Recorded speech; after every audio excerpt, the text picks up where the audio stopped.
Alright, we are continuing Frankenstein week here in the month of October. This is part 5 of 7. If you haven't seen the first 4 parts, you might want to check them out.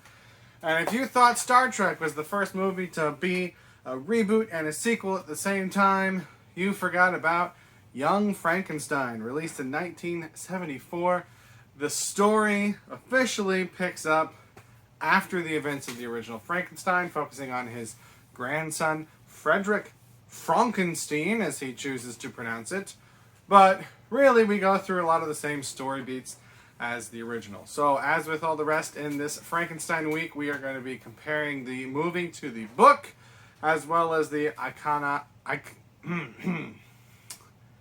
iconography, is the word I'm trying to say, and the originality of this movie. So, getting right into it, The Scientist. Now, this movie, it gets a little bit of an edge because we've got 2 versions to focus on. We've got his grandfather, and then also following Gene Wilder's character Frederick. So his grandfather was named Victor, like in the book, but his character is named Frederick. We're unsure of what Victor's motives were, but we know that Frederick wants to create life, not bring it back from the dead. That matches the book. We know that Frederick works with assistants, where Victor in the book did not. But interestingly, when we meet Igor, he says that his grandfather worked for Frederick's grandfather. There wasn't an Igor in the original Universal Frankenstein film, but I believe he was introduced in some of the sequels. So, it's unclear whether Igor or Igor, whichever version in the past, was present during the initial experiment or if he just came to work for him later. So it's a little bit unclear.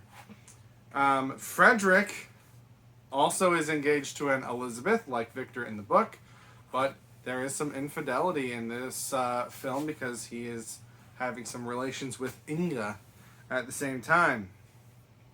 In the film, Victor is described as mad, and I wouldn't say that Frederick is mad, but he does get a little bit intense sometimes.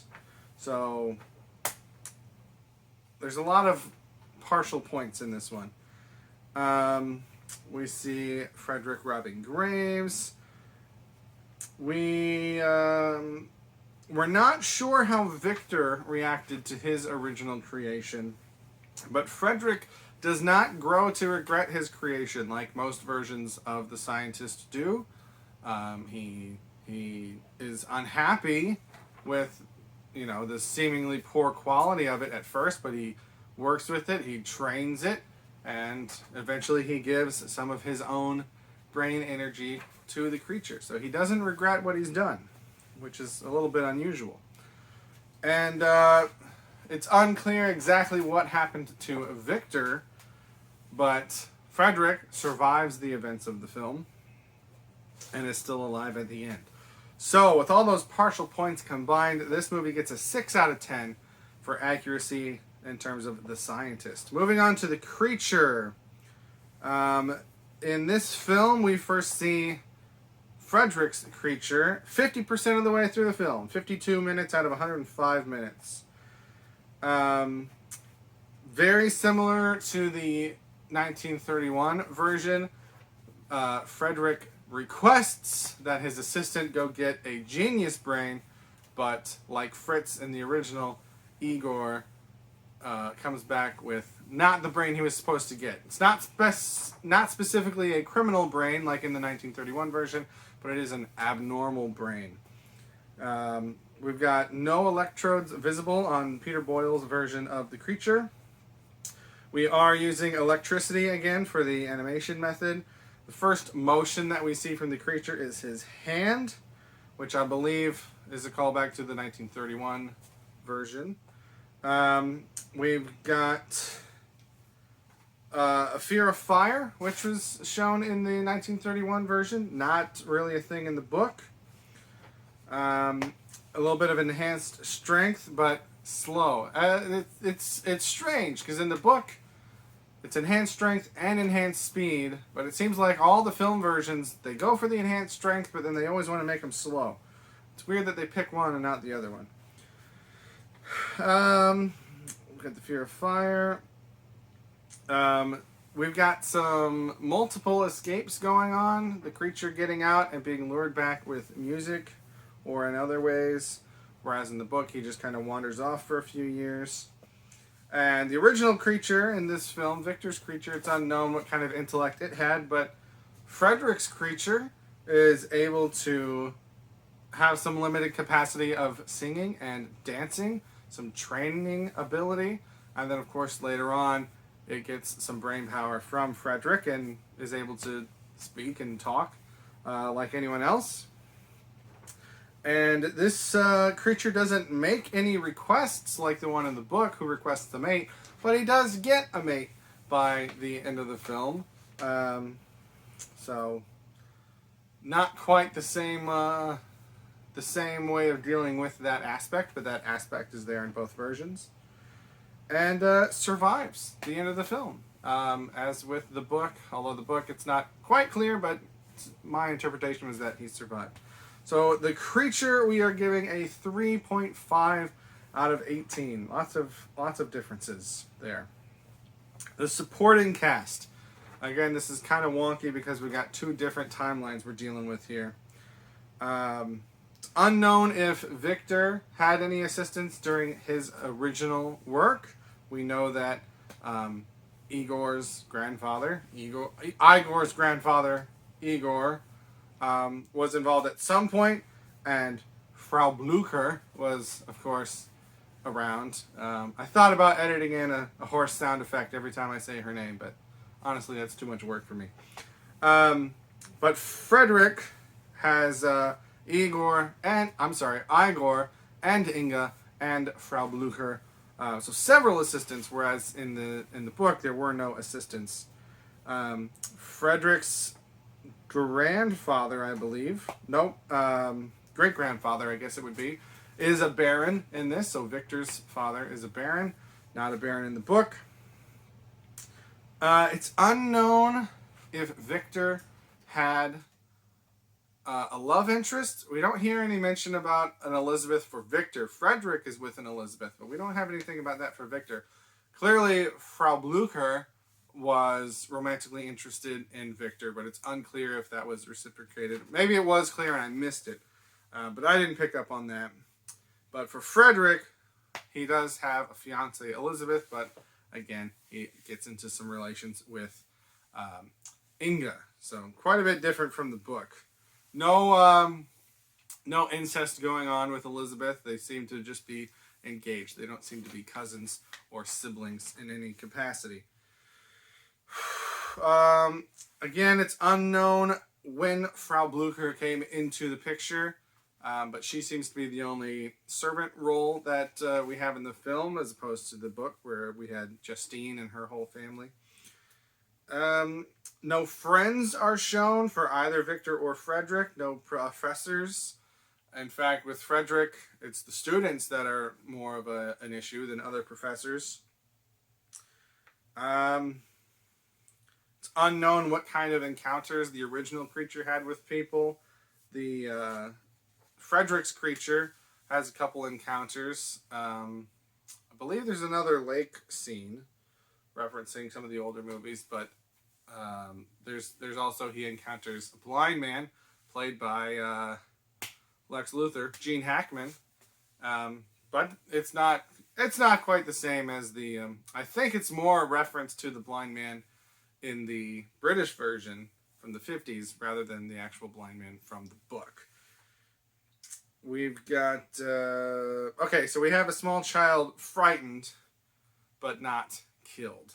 So again, that seems to be a reference to the 1931 film, not necessarily the book. So I don't think the creature actually kills anyone in this film. Whereas in the book, he kills several people close to Victor. And there's no framing device for the story being told in the film like we have in the book. So supporting cast, we are at 1.5 points out of 11. And then when we get to the setting, the film is set in Transylvania, which is not a thing in the book. It seems to take place over a period of weeks, perhaps, not years like in the book. And as I mentioned before, there's no framing device for the story being told to someone. So the setting, it gets a 0 out of 3. So overall, for accuracy to the book, we've got 11 out of 42 points. In terms of iconography, we've got a scientist that brings the dead back to life. We've got Igor. This is the first one in my series that has featured Igor. My understanding is that Igor showed up in the sequels to the original 1931 film, but the assistant in the original film was Fritz, not Igor. Or I guess we have Igor in this one. But I feel like Igor is pretty well associated with Frankenstein in popular culture. We've got the general look and demeanor of the creature early on before he gains some intelligence later on. We've got a creature that is dangerous and violent to humans. Even though he doesn't kill anyone, he's still pretty violent. We've got a castle in this. It's the Castle Frankenstein, which I feel like is what a lot of people think of, even though that's not in most of the versions. We've got some concept of a mad scientist. Again, I don't think we see him going completely mad, but there's some elements of that there with Gene Wilder's performance. We've got lightning used as the method of reanimation. We've got the "It's alive" line delivered.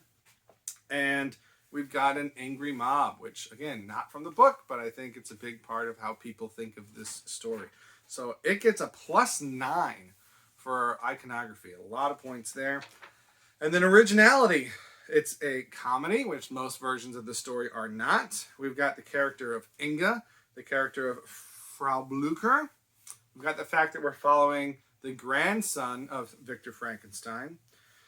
Then I just wrote the singing, dancing Frankenstein. So we've got the putting on the Ritz scene. So I've got a weird relationship with this whole scene, the gag, the bit, the joke, whatever you want to call it. I first came across this concept, this idea, while I was reading a script for a children's play, just like a free public domain children's play that somebody had put up. And I believe it was something about, I think it was Christmas themed, and I believe it was something about bringing a gingerbread man to life or something. And they had this putting on the Ritz scene in there.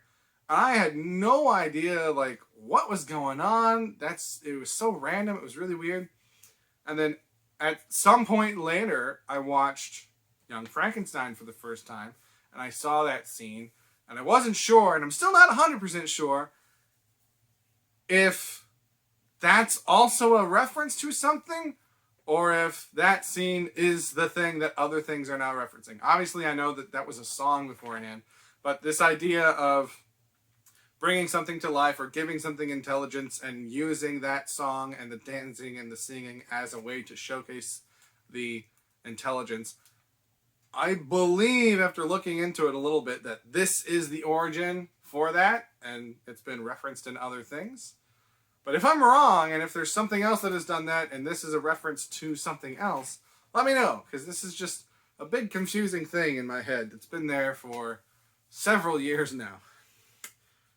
We've got the concept of the Frankenstein pronunciation, along with the Igor instead of Igor. We've got the film taking place in Transylvania rather than Europe. I don't know where Geneva is supposed to be. I want to say Switzerland area. Maybe one of the movies takes place in Switzerland, so I might be confusing that, but it's definitely in Europe. And this is one of the few versions where both characters get a happy ending. Frankenstein gets his bride, and Frederick Frankenstein stays with Inga, and both of them are alive, and both of them are intelligent, and we get kind of the sitcom look at the end with Peter Boyle dealing with the annoyances of the old ball and chain. But I would say overall it's a happy ending for both characters.